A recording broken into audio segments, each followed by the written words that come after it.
for us, for women in the WNBA, like one day I just woke up, this kind of hit me. I was like, so all, politicians are trying to say to us is keep politics out of sports.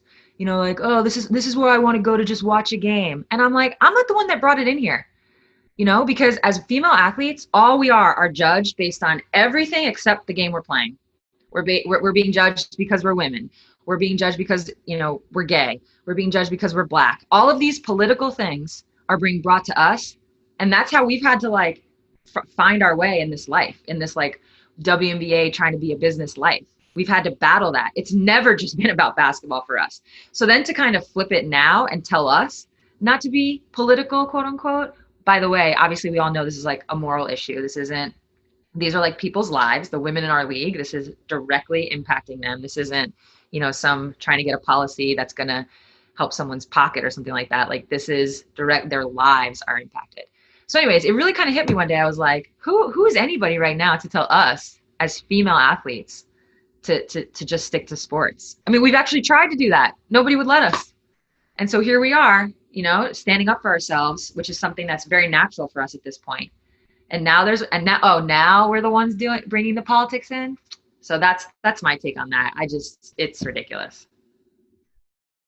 I can't say it any better than that. I would add to that in a very macro level, to Sue's point earlier, it's clearly because it's an election year. I said this when they asked me about Trump's tweet saying, I'm not going to watch the games if players kneel. But everything he does is meant to divide and incite and embolden his base. And him tweeting that is no different. And to Sue's point, it is smart. It is calculated. There is a strategy there to what he's doing. I also would add that politics have always existed in sports. And when you get on the other side of it, meaning the next generation, and you look back at history, it's very easy to see who was on the right side of history. So I'll just give you a few examples. Jesse Owens in Berlin in 1936. Tommy Smith and John Carlos in Mexico City in 1968. Jackie Robinson, Kurt Flood fighting for free agency rights. I could go on and on and on. Politics and sports have always coexisted to some degree, and now it's not different. The other thing I would say, and you guys, the WNBA your players are a great example of this, is who's to say I shouldn't have some say or some voice in politics? Who's to say? Most politicians are not career politicians. They did something else prior to politics.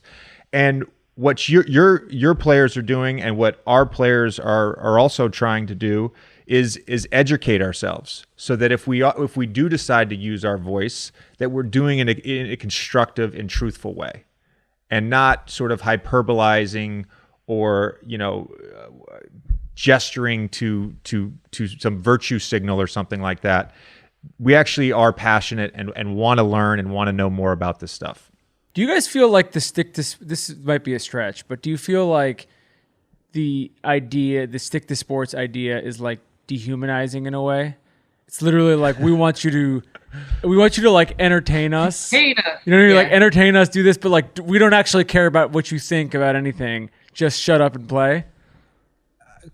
Look, I get in trouble every time I say this from a certain group of people, but I'll say it again.